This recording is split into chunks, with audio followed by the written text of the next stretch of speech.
All right. Just wanted to make a little video here. I don't know if I've ever showed this. This is a chess set I made. I think about 2011. I graduated in 2012. So 2012, I went to college for machining, and we had projects to do. The advanced class. The very last class, and you made like a clock. I did make the clock. I gave it to somebody, or you make a hammer, or you could do like the chess set. So I want to do the chess set because I play chess, and I'm good at chess. But anyhow, this is what I made. I machined this out of brass and aluminum. The board is actually aluminum, and what I did was just you can see where I programmed this on the CNC. You can look up CNCs like on YouTube to see what they are. It stands for computer numeric code. You learn what's called G code, and that's how you basically program a machine to machine what you want. You draw it up on a CAD, basically like a CAM system, but it's a CAD, computer assisted drawing, or you have a CAM system, computer assisted machining. And you basically just draw up like, the pawn here, and program the machine to mill it out. And this is aluminum and this is brass. They're basically the same, just the aluminum is really light. Brass is, denser, so it's heavier. But oddly enough, brass is actually easier to cut than aluminum. Even though it's heavier, it's still softer. Anyways, you can see this was all done on a lathe. I'm using one hand for the camera, but anyways, the lathe will come down and cut all this out, and I got that nice sphere on the top. Excuse my hands are all, I work with my hands, people, so they're cut up. Got blisters and cuts and whatnot. But anyhow, I've got the rooks, just something simple. I was gonna go in and put some cross sections to make it look like a castle. I just never did, but that's the rook. The queen, which I think came out good. I just kind of did a little dimple, and like I said, it's in a lathe, so the cutter this is spinning, super fast, just some bar stock of brass, and the cutter comes in and makes all these grooves, and it's hard to see, but it kind of goes down and then bubbles on the top. So that's the queen. And when you play chess, the white square is always in your bottom right. That's how you set up a chessboard, and queen is always on her color. So brass queen on brass. And then my bishops, just kind of made them look like a little traditional bishop. They got a little halo and his little bishop hat. The king, once again, I was going to do the same thing, put the little cross marks in to make that look like a crown, similar to what I want to do with the rook, but I just never did it. And you can see they're used. I did put a clear coat on these, low luster clear coat. I bead blasted them, sand blasted them. So we use glass beads instead of sand, which I guess is kind of the same thing. And I put a clear coat on to kind of give them the finish I want. And they're beat up because they get used. I put felt on the bottom of all of them. I just bought that from Michaels. And there's not felt on the bottom of the board, though. I should do. I have some extra felt somewhere. I might do that. But the real piece de la resistance is the knight. Now, the thing about this knight is I was struggling to get this horse head shape. And I remember my teacher told me, he says, well, try to make something simple just on the lathe, like maybe like the silhouette of a person, it'd be the knight. And he said, because making the horse would be too hard. That's what he told me. But I didn't give up. I knew that I could do it. And what I actually had to do was I turned this on the lathe. I cut it like that, and I left a big, fat piece on the end. Then I took it out of the lathe and put it in a mill in a collet block that held it up straight. You had to find its space in X and Y and Z, and I milled out this shape. And if you look at it, it's kind of hard to tell on camera. You can see the line there, but it's thin and then gets fatter in the back to kind of mimic. I don't know if you can really see that. I used a ball and mill down here to get this nice smoothness. So I milled it around, so I had this flat piece. Then I laid it on its side, and I had on the mill, and I had a small end mill, like I think it was like an 1/8 of an inch end mill, come in and cut the shape of the horse head out that I programmed. Then you got to pick the right tools. But anyways, I got this, and all my teacher said was good. my professor, and I was like, good, you told me that it was too hard to do, you know. But such is my life. I always accomplish great things, and they never get acknowledged. But maybe in death. Anyway, so that's, you know, the Knight.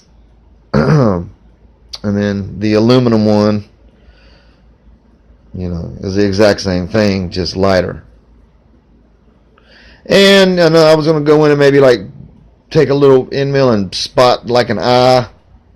You know, some of the details, same way with like putting, you know, the cross sections here to make it look like, you know, the castle keep on the top, and then the cross section made it like a crown.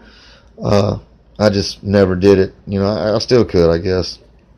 Felt on the bottom. I used the basic shape for all of them, so they're all, you know, identical. I mean, I measured them all out. I used mics and micrometers to measure this. So they're real precise. And I mean, this isn't just scrap; it's precision machining.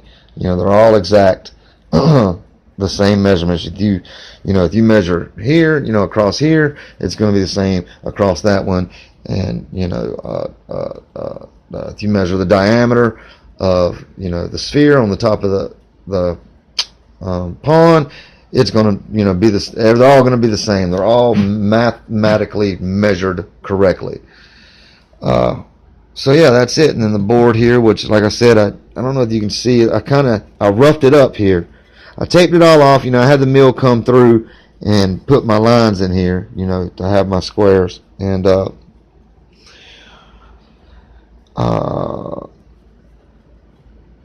was I going to say? Anyhow, oh yeah, then I taped it off. Sorry, I lost my train of thought. I taped it off, and then I just painted these brass. This is just one solid plate of aluminum. You know, so really this chess set just in the material, because this is solid brass, that's solid aluminum, this is solid aluminum, you know, and it's high grade aluminum. It ain't like tin can aluminum, or aluminum can aluminum, excuse me. It's oh shit, oh, I lost a piece. But anyhow, it's that's probably easily $200 to $300 just in material right there. So not even counting the labor of making it. I mean, I would have to sell this thing for, like, if I was going to sell it, say I was going to sell it and make it, I mean, I'd have to get at least $450, between $400 and $500, you know. So that's what I made, and I'm real proud of it. And I've only played it. I mean, I played it a lot. Don't get me wrong. Like I play with myself a lot. Just I'll read about different chess moves that some of the, like Bobby Fischer and what's his name, George, because I was like, he's got a weird name, but some of their moves, and, like, you know, there's puzzles you can do to kind of play with. You can play chess by yourself. You set up, you know, certain scenarios, and then you have to figure out how to, you know, get out of check or put someone in check with, like, making like 2 moves and only using like the rook or something, you know, little games like that. So they do get used, and I have played with a few people, and I have not lost on my board ever.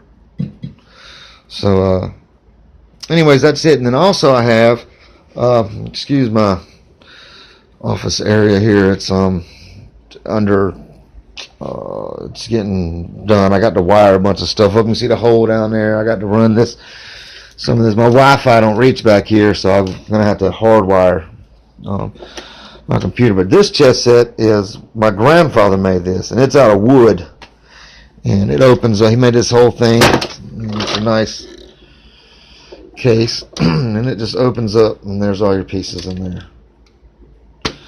So, and here's his little horse, which is kind of similar to mine. So it's got more detail. That's his horse. That's my horse. So he's definitely put a little bit more detail in his than I did in mine. But he's, you know, retired and has all the time in the world to do this stuff. But this is a really nice one, and I haven't really played on this one. I used to have them set up, but I got a cat, and these little pieces with a cat running around, I'd lose them. So they're put up now, and if anybody ever wants to play, you know, we'll pull them out. So those are my 2, and I have like another cheap one somewhere.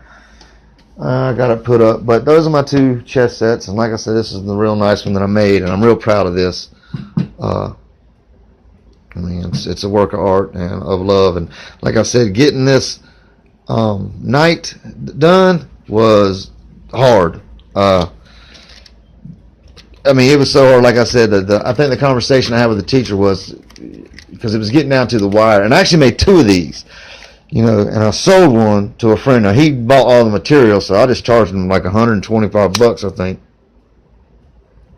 for the labor because he bought his own material, and they were just out of aluminum, and both of them were out of aluminum. He was just going to paint one of them, but I made it. I made 2, and of all the pieces, then all I had left was the knights. So I had to make a total of 8 knights. 4 for mine and 4 for his. And I was struggling. I was breaking end mills. I couldn't get the right feed. I couldn't get the right speed to get. You can see. I mean, that's smooth. That's a good, beautiful cut. I mean, it's not. No chatter or nothing. So it took a while. And it was frustrating. I mean, I was crashing the machine. At this point, I was in there, like I was allowed to go in there by myself because it wasn't really a class. I guess they called it independent study because, like I said, it was the advanced class, and because I was working, I couldn't go in the morning, so I'd come at night. And the professor was there. Roy Stallings is the name of it, Durham Tech. He just had his office hours, so I could call him if I had a question, but pretty much I had free reign of the machine shop that at Durham Tech there.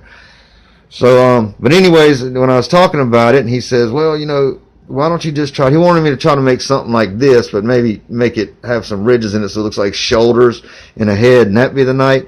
And I was just like, I play chess, and if I'm going to make a chess set, my first chess set that I make is going to have a horse.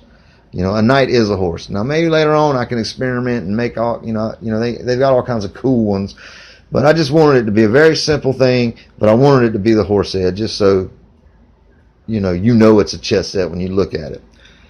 And like I said, he told me, and I think he said, when you first wanted to do the chess set and do the knight, the horse, make the horse the knight. He's like, I want to let you know that it was just too hard to do then. He's like, but I wanted you to try. He was like, and if you can't get it done, you just need to do the other way. And I was like, no, it's in there, man. I just got to get it out. I knew this shape was in here, and I just had to get it out. And I worked on it, and I sat at that computer programming. And you can program, then you can run the scenario of it running, and it'll tell you, where it's going to mess up at. So I had to tweak. I had to change like this little inner dimension. It's hard to do this with one hand, like from here to his front of his neck to underneath his chin there. I had to tweak that a little bit. I had to tweak the ears, but I finally got it. It probably took me a good 2 weeks to figure it out. But then just the program I wrote was so huge because I was being so careful. It took almost 45 minutes, I think, to run the knight because I had to turn it in the lathe, which was the quick part, but then setting it up in the mill, on the collet block. That's just what holds collet holds, clamps on round things, and setting it up straight so I was in the right position. Then it slowly, like taking many passes. I didn't just gauge the whole chunk out. You kind of zoom, and it just, as it spins around. I'm not holding the camera right. As the cutter spins around, it gets closer and closer. So I had like this wedge shape, and then, like I said, I laid it on its side like that, and I had that eighth inch end mill come down. It ain't gonna stay right, but it came down and cut all this out, like I said, not just all in one swoop. It and it got deeper and deeper. We call that passes. So it took a good 30 to 45 minutes to make just one. So you almost got 8 hours just in the 4 of them. And that's just runtime, setting it up in there and making sure it's right, because you got to teach it, and everything, so the machine knows where it is, in the X, Y, and Z dimensions. So anyhow, that's it, and I'm real proud of it, and I just wanted to show it off. And that's what it looks like. That kind of looks cool right there. It looks like they're welcoming someone down the hall or something, but. So, any of my friends out there, y'all know where I live. Y'all want to play chess, y'all come on. Maybe we even film it. It'll be like chess tournaments in the hood. malt liquor and cigarettes and chess. Yeah, something like that. Anyhow, that's it. Thanks for watching. That's my brass and aluminum chess set, handmade by yours truly, Matthew Carl Parkinson. I'm out.